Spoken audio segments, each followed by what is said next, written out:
module, we'll be discussing about detection and determination of Bacillus cereus in water. Bacillus cereus is a gram-positive rod-shaped and spore-forming bacterium.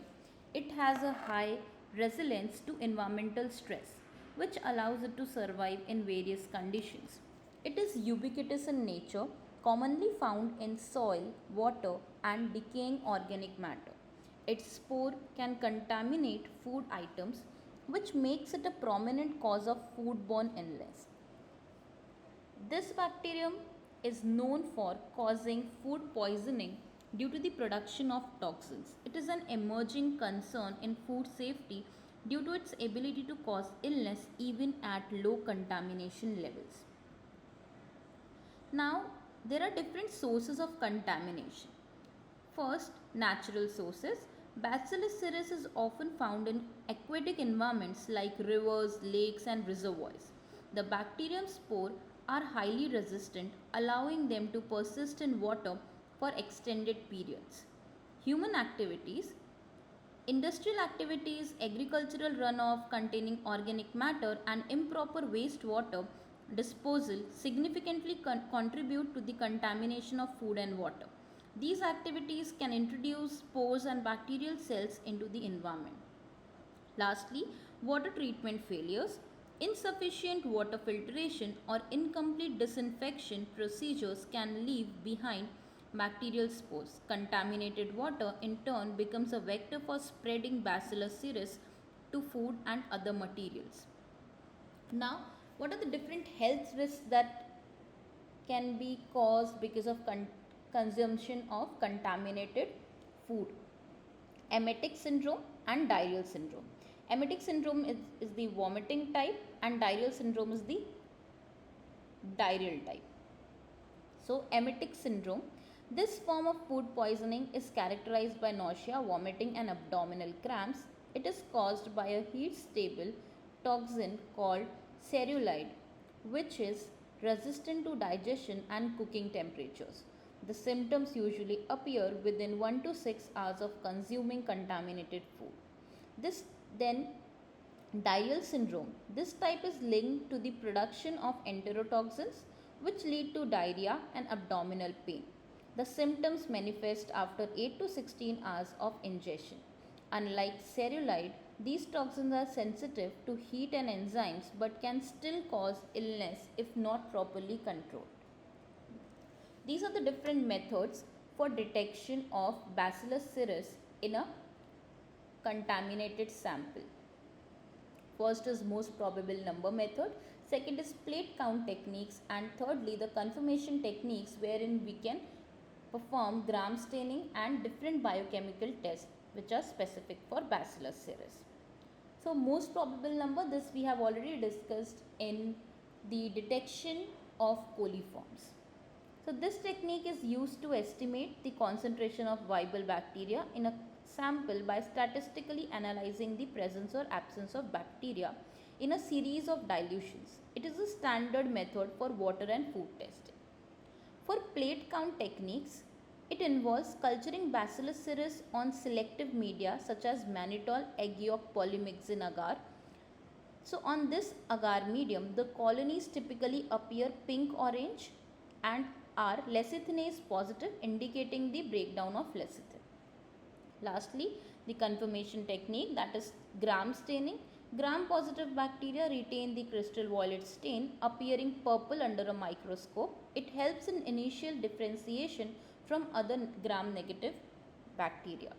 Then biochemical tests. Various tests are performed to confirm the presence of Bacillus cereus based on its unique metabolic characteristics.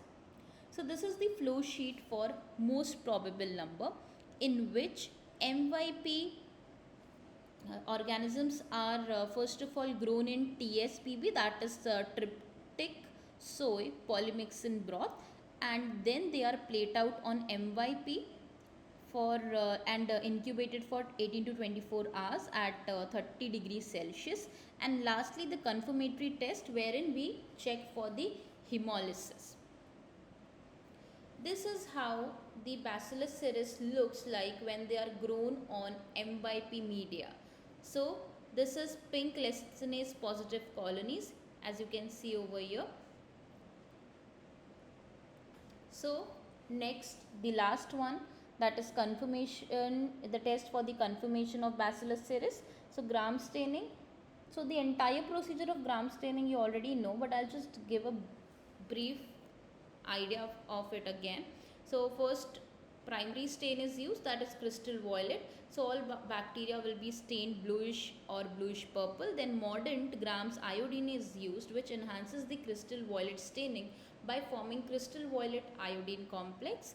Then decolorizer is added to wash away the primary stain from gram negative bacteria. And lastly, the counter stain, that is safranin or carbolfuchsin, is added to stain the colorless gram negative bacteria. So the gram positive bacteria at the end, they appear purple in color, whereas the negative will appear pink in color. This is how the Bacillus cereus looks like when they are observed under microscope after gram staining. So they appear to be gram positive organism under microscope. These are the biochemical tests that we can perform for confirmation of Bacillus cereus in a sample. So phenol red dextrose broth can be taken, and then the organism or the sample is added to this broth and incubated anaerobically for 24 hours. So the result that we should get if the sample consists of Bacillus cereus is the color change from red to yellow, which confirms the acid production. Then nitrate broth. In nitrate broth, when sample is added to it and incubated for 24 hours, it reduces nitrates to nitrite. Modified VP medium, when incubated for 48 hours, it gives positive test. Then nutrient agar with tyrosine, again this is also positive. Nutrient broth with lysozymes, over here after 24 hours of incubation, it gives positive growth.